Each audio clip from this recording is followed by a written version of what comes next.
Oppo Reno 80 అసలు ఈ phone launch అవ్వగానే ఫస్ట్ అసలు ఈ ఫోన్ మీద వీడియో చేద్దాం అనుకోలేదు.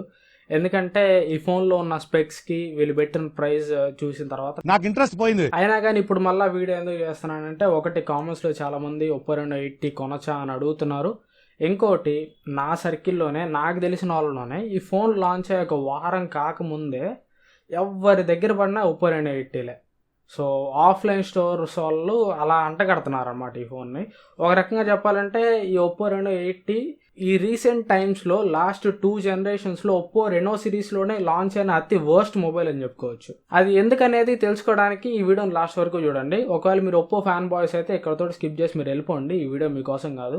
ఈ వీడియో మొత్తంలో ఒప్పోని తిట్టడమే ఉంటుంది కానీ పొగడడం అయితే ఉండదు. సో ఫస్ట్ థింగ్, అసలు ఈ ఫోన్లో వీళ్ళు మేజర్గా హైప్ చేస్తున్న పాయింట్స్ ఏంటి, అసలు వీళ్ళు ఈ ఫోన్కి మేజర్ హైప్ ఇస్తున్న పాయింట్స్ ఏంటి అనేది చూద్దాం. ఫస్ట్ థింగ్, ఒప్పో ఫోన్స్లో, వివో ఫోన్స్లో, ఆఫ్లైన్ టార్గెటెడ్ ఫోన్స్లో ప్రతి వాటిలో ఉండే కామన్ థింగ్ ఏంటంటే డిజైన్. సో ఈ ఫోన్ డిజైన్ మీరు బ్యాక్ లుక్ చూసారంటే జస్ట్ అలా ఫిదా అయిపోవాల్సిందే. సో ఫోన్ వెయిట్ కూడా చాలా లైట్ వెయిట్ ఉంటుంది, 171 గ్రామ్స్ మాత్రమే ఉంటుంది. అండ్ ఫోన్ లుక్స్ కూడా చూడడానికి మీకు చాలా బాగుంటుంది. వెనకాల నుంచి చూస్తే నా చేతిలోకి నేను పర్సనల్గా తీసుకొని చూసినా కానీ నేనే కొనేస్తాను, అంత బాగుంటుంది లుక్స్ అయితే మాత్రం ఎక్సలెంట్గా ఉంటాయి. ఇక్కడే ఈ ఫస్ట్ పాయింట్ మనం పడిపోయేది, ఇక్కడే ఈ ఫస్ట్ పాయింట్లోనే పడిపోతాం. సో చాలామంది ఫోన్ చేతిలో తీసుకోగానే లుక్స్ ఎదిరిపోయి ఫోన్ కొనేస్తారు. అండ్ నెక్స్ట్ సెకండ్ పాయింట్, వీళ్ళు మేజర్గా హైప్ చేస్తున్న పాయింట్ వచ్చేసరికి కర్వ్డ్ డిస్ప్లే. సో ఈ ఫోన్ మీకు కర్వ్డ్ డిస్ప్లే తోడు వస్తుంది. సో మోడర్న్ ఎరాలో ఈ మధ్య కాలంలో కర్వ్డ్ డిస్ప్లే తీసుకురావడం ఫ్యాషన్ అయిపోయింది. ప్రతి ఫోన్ కర్వ్డ్ డిస్ప్లే ఫోన్ తీసుకొస్తుంది. సో దాన్ని వీళ్ళు ప్రజెంట్ బాగా క్యాష్ చేసుకుంటున్నారు. సో ఎవరైనా కానీ ఆఫ్లైన్ స్టోర్స్లోకి వెళ్ళి ఒక ఫోన్ చూసారంటే ఫస్ట్ థింగ్ వాళ్ళకి కావాల్సింది మంచి లుక్స్ కావాలి. అండ్ ఆ లుక్స్ని కాంప్లిమెంట్ చేసేది కర్వ్డ్ డిస్ప్లే ఫోన్ అనగానే మన వాళ్ళందరికీ ఒక ఫీలింగ్ అనమాట. ఫోన్ డిస్ప్లే కరువు తిరిగి ఉందంటే అది మంచి ఫోను, ఫ్లాగ్షిప్ ఫోను, ఎక్స్పీరియన్స్ బాగుంటుంది, ఫోన్ తిరుగులేని ఫోన్. ఆఫ్లైన్ స్టోర్స్కి వెళ్ళే ప్రతి వాళ్ళ మెంటాలిటీ అంతే ఉంటుంది. ఫోన్ లుక్స్ బాగున్నాయా, ఫోన్ లైట్ వెయిట్ ఉందా, కర్వ్డ్ డిస్ప్లే ఉందా, ఓకే ఫోన్, దానికి తిరగలేదు. సో మేజర్ దీన్నే ఇక్కడ ఒప్పో అయితే అప్లై చేసిందని చెప్పుకోవచ్చు. లుక్స్ పరంగా సూపర్ ఉంది, అండ్ లైట్ వెయిట్ ఉంది, అండ్ కర్వ్డ్ డిస్ప్లే. ఈ మేజర్ 3 పాయింట్స్ దారు మీరు ఈ ఫోన్ కొనేటానికి. మాక్సిమం ఎవరైనా కానీ బయట ఆఫ్లైన్ స్టోర్స్లో మొబైల్ కొనే వాళ్ళు ఈ 3 పాయింట్స్ చూసే మొబైల్ అయితే కొంటారు. ఈ 3 వాళ్ళకి బాగుంటే చాలు, ఇంకా మిగతా పాయింట్స్ ఏం మనకు అక్కర్లేదు. ఫోన్ బాగుంటే చాలు, తీసేసుకొని వచ్చాం. ఇంకా దాని వెనకాల స్పెక్స్ ఏమి ఉన్నాయి, ఏ ప్రైస్లో ఏ స్పెక్స్ ఆఫర్ చేస్తున్నారు, కాంపిటీషన్లో ఏమేమి ఫోన్స్ ఉన్నాయి, ఏమేమి స్పెక్స్ ఆఫర్ చేస్తున్నాయి, వాటితో కంపేర్ చేస్తే ఇది ఎంతవరకు వర్తీ చాయిస్ అనేది ఎవరు కూడా చూడరు. ఆఫ్లైన్ స్టోర్స్కి వెళ్ళే ప్రతి వాళ్ళ మెంటాలిటీ అంతే ఉంటుంది. సో ఒకసారి మనం ఈ వీడియోలో ఫుల్గా చూద్దాం అసలు ఈ ఫోన్ స్పెక్స్ ఏంటి, అసలు కాంపిటీషన్లో ఉన్న ఫోన్స్ ఏమేమి స్పెక్స్ ఆఫర్ చేస్తున్నాయి, ఇవన్నీ కూడా ఫస్ట్ ఆఫ్ ఆల్ చూద్దాం. సో ఫస్ట్ డిస్ప్లే గురించి మాట్లాడుకుందాం. డిస్ప్లే వచ్చేసరికి మీకు 6.7 inch AMOLED display, 120Hz refresh rate support చేస్తుంది, 10-bit డిస్ప్లే ఇది. సో ఆ ప్రైస్లో 30,000 రూపాయల ప్రైస్లో AMOLED డిస్ప్లే అనేది క్వైట్ కామన్ థింగ్. సో ప్రతి ఫోన్లో ఆ ప్రైస్లో ఏ ఒక్క ఫోన్లో చూసుకున్నా కానీ AMOLED డిస్ప్లే ఉంటుంది. సో డిస్ప్లే ప్యానల్ సంగతి కొట్ట అవతల పడండి. అండ్ నెక్స్ట్ ప్రాసెసర్ సంగతి చూసామంటే ఇది అసలు జెమ్ అని చెప్పుకోవచ్చు. స్నాప్డ్రాగన్ 695 ప్రాసెసర్, 30,000 రూపీస్ ప్రైస్లో స్నాప్డ్రాగన్ 695 ప్రాసెసర్. సో ఈ ప్రాసెసర్ ఎంత మంచి ప్రాసెసర్ మీకు ఒక ఐడియా రావాలంటే ఒకటే ఒక విషయం చెప్తా. ఈ ప్రాసెసర్ మీకు కెమెరాలో 4K వీడియో రికార్డింగ్ చేయలేదు, కనీసం 4K వీడియోని ప్లే కూడా చేయలేదు. అంత మంచి ప్రాసెసర్ అనమాట ఇది. గేమింగ్కి పనికిరాదు, కెమెరా ఇమేజ్ ప్రాసెసింగ్ బాగుండదు, అట్లీస్ట్ 4K వీడియో ప్లేబ్యాక్ కూడా ఈ ప్రాసెసర్ సపోర్ట్ అయితే ఉండదు. యాక్చువల్గా ఈ ప్రాసెసర్ ప్రైస్ సెగ్మెంట్ ఏంటంటే 14,000 నుంచి 15,000 రూపాయల మధ్యలో వరకే ఈ ప్రాసెసర్. అది కూడా గేమింగ్ అవసరం లేని వాళ్ళకి, కెమెరా అవసరం లేని వాళ్ళకి, only daily day to day టాస్క్లు రన్ చేసుకునే వాళ్ళకి మాత్రం ఈ ప్రాసెసర్ బాగుంటుంది. మిగతా ఒకవేళ మీరు హెవీ గేమింగ్ చేయాలన్నా, మంచి కెమెరా పర్ఫార్మెన్స్ మీ ఫోన్లో ఉండాలన్నా కానీ ఈ ప్రాసెసర్ అసలు తుక్కాస్ ప్రాసెసర్, దేనికి పనికిరాదు. అండ్ నెక్స్ట్ ఇంకా కెమెరాస్. ఒప్పో అంటే కెమెరాస్ అంటే ఒప్పో అంటారు. ఒకసారి కెమెరా సెటప్ చూద్దాం. బ్యాక్ సైడ్ దీనిలో మీకు ట్రిపుల్ కెమెరా సెటప్ ఉంటుంది, పేరుకు మాత్రమే. ప్రైమరీ కెమెరా వచ్చేసరికి 108 మెగాపిక్సెల్ కెమెరా తోడు వస్తుంది. దీనికి మీకు ఎట్లాంటి హార్డ్వేర్ ఇమేజ్ స్టెబిలైజేషన్ అయితే ఉండదు, ఓన్లీ ఎలక్ట్రానిక్ ఇమేజ్ స్టెబిలైజేషన్ మాత్రమే ఉంటుంది. OIS లాంటివి అయితే ఈ కెమెరాకి మీకేం ఉండవు. అండ్ ఇక మిగతా 2 కెమెరాస్ చేసుకుంటే 2 megapixel portrait camera, 2 megapixel micro lens. ఈ మైక్రో లెన్స్ సంగతి అయితే నేను తప్పు పట్టిన, ఇది 40x వరకు మీరు దగ్గరికి వెళ్ళి మైక్రో ఫొటోస్ అయితే తీయొచ్చు. బట్ రెజల్యూషన్ 2 మెగాపిక్సెల్ రెజల్యూషన్ అనేది ఎంతవరకు మనకి ఉపయోగపడుతుంది, ఎంతవరకు డీటెయిల్స్ క్యాప్చర్ చేస్తుంది అనేది అది మీ ఊహకే వదిలేస్తున్నాను అనమాట. సో బ్యాక్ సైడ్ ఇచ్చిన 3 కెమెరాస్లో మనకి యూజబుల్ కెమెరా వచ్చేసరికి ఓన్లీ ప్రైమరీ కెమెరా ఒకటే మనం యూజ్ చేసుకోగలం. మిగతా 2 పేరుకి మాత్రమే ఉన్నాయి, ఉన్న ఒకటే లేకపోయినా ఒకటే. అండ్ ఇక ఫ్రంట్ కెమెరా వచ్చేసరికి 32 megapixel. Okay, front camera wise అయితే ఓకే, 32 మెగాపిక్సెల్ ఇచ్చారు, బాగానే ఉంది. సెల్ఫీ తీసుకుంటుంటే ముఖానికి పౌడర్ కొట్టి సెల్ఫీలు వస్తాయి, లిప్స్టిక్ రాసి సెల్ఫీలు వస్తాయి.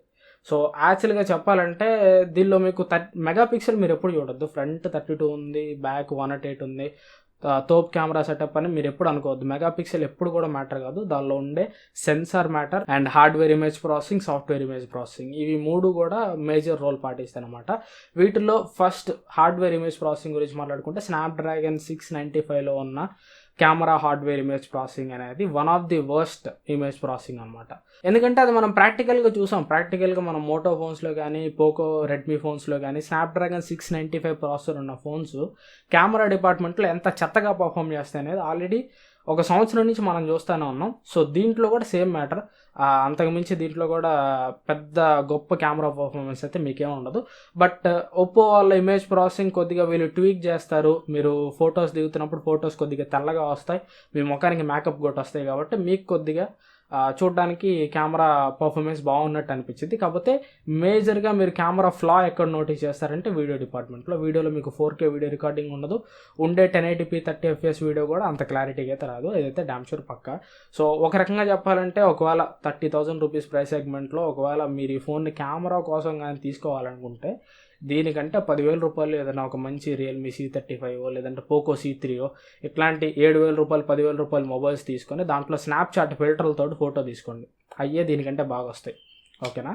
ఎందుకంటే కెమెరా డిపార్ట్మెంట్లో ఈ ఒప్పో, వివో వాళ్ళు చేసే మ్యానిపులేషన్ అంతా కూడా ఇదే. సెల్ఫీ కెమెరా ఓపెన్ చేస్తే చాలు ముఖానికి అంతా మేకప్ కొట్టేసేసింది. సో స్నాప్చాట్ కూడా అంతే కదా, ముఖానికి మేకప్ కొట్టే కదా ఫిల్టర్లు యాడ్ చేసుకున్నది. సో ఇవి తీసుకునే కంటే ఒక 10,000-15,000 రూపాయలు ఏదో మొబైల్ తీసుకుని దానిలో స్నాప్చాట్ ఎక్కించుకోండి, సరిపోయింది. అండ్ ఇక బ్యాటరీ వచ్చరికి 4800 mAh బ్యాటరీ తోడు వస్తుంది. 67W ఛార్జింగ్ సపోర్ట్ అయితే చేస్తుంది. దీనిలో మీకు 3.5 హెడ్ ఫోన్ జాక్ అయితే ఉండదు. 5G ఫోన్ 13 5G బ్యాట్స్ అయితే సపోర్ట్ చేస్తుంది. వీటిలో పెద్ద స్పెషాలిటీ అయితే ఏం లేదు.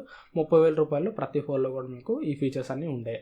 సో మేజర్గా 30,000 రూపీస్లో ఈ ఫోన్లో ఉండే ఫ్లాస్ చెప్పుకున్నామంటే మేజర్గా ప్రాసెసర్ అండ్ కెమెరాస్, ఇవి రెండు ఒక రకంగా చెప్పాలంటే 2 pillars ఆఫ్ ది ఫోన్ అని చెప్పుకోవచ్చు. ఆ ప్రాసెసర్ అట్లా అసలు ఎలా ఇవ్వాలనిపించింది? 30,000 రూపాయల ప్రాసెసర్ ఉన్న ఫోన్కి అంత ప్రైస్ ఎలా పెట్టాలనిపించిందో నాకైతే అర్థం కావట్లా. ఒక రకంగా చెప్పాలంటే దీనికి కరెక్ట్ ప్రైస్ ఒకవేళ రియల్మీలో కానీ రెడ్మీలో కానీ సేమ్ ఇదే స్పెక్స్ తోటి ఒక ఫోన్ లాంచ్ చేద్దంటే అది ఎంత ప్రైస్ పెడతారో తెలుసా? 19,000 or 18,000, మహా అయితే 20,000 పెడతారు. 30,000 రూపీస్ ప్రైస్ కేటగిరీలో ఎవరైనా టెక్ యూట్యూబర్ ఈ ఫోన్ని సజెస్ట్ చేశాడంటే ఆడంత బుర్రలేని క్యాండిడేట్, ఆడంత మ్యాటర్ లేని క్యాండిడేట్ ఇంకోటి ఉన్నాడు. సో తెలిసి ఇన్ని చెప్పిన తర్వాత కూడా ఈ ఫోన్కి నేను 30,000 రూపాయలు తగలేస్తాను, నేను ఒప్పో ఫ్యాన్ బాయ్ అంటే మిమ్మల్ని ఎవడేం చేయలేడు. సో కాంపిటీషన్లో ఈ ఫోన్ కాకుండా మిగతా ఫోన్స్ చూసుకుంటే అక్కడ మీకు ఫ్లాగ్షిప్ ప్రాసెసర్లో వస్తాయి. స్నాప్డ్రాగన్ 870, డైమెన్సిటీ 8100, డైమెన్సిటీ 9000 ప్రాసెసర్లు. ఈ ప్రాసెసర్లు ఉన్న ఫోన్స్ అన్నీ వస్తాయి. అవి కెమెరా డిపార్ట్మెంట్లో కూడా మీకు ఫార్ బెటర్ ఉంటాయి. ఆప్టికల్ ఇమేజ్ స్టెబిలైజేషన్ తోటి వస్తాయి. మంచి వైడ్ యాంగిల్ కెమెరాస్ ఉంటాయి.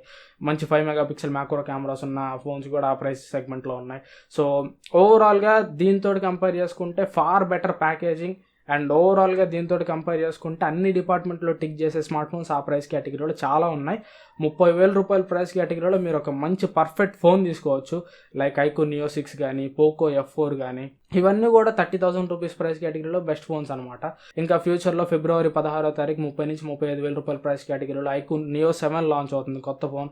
వాటన్నిటి వైపు మీరైతే చూడండి. 30,000 రూపీస్ దీనికైతే శుద్ధదండగా దేనికి పనికిరాదు. సో 30,000 ఈ ఫోన్కి తగిలేసే కంటే ఇంకేదన్నా బెటర్ ఫోన్ మీరు చూస్ చేసుకోండి. ఇందాక లిస్ట్లో చెప్పిన ఫోన్స్ ఉన్నాయి కదా, అవి చూస్ చేసుకోండి. అవి ప్రాసెసర్ డిపార్ట్మెంట్లో అయినా కానీ, కెమెరాస్ డిపార్ట్మెంట్లో అయినా కానీ, ప్రతి డిపార్ట్మెంట్లో ఈ ఫోన్ కంటే బెటర్ ఉంటాయి. కాకపోతే వాటిలో కొన్నిట్లో కర్వ్డ్ డిస్ప్లే అయితే ఉండదు. ఒకవేళ మీకు ఖచ్చితంగా కర్వ్డ్ డిస్ప్లే ఉన్న ఫోనే కావాలంటే 30,000 రూపీస్ దీనికి తగిలేసే కంటే కూడా 25,000 రూపీస్లో రియల్మీ 10 Pro Plus వస్తుంది, అది తీసుకోండి. అది ఇంకా దీనికంటే more sensible choice and worthy choice అని చెప్పుకోవచ్చు.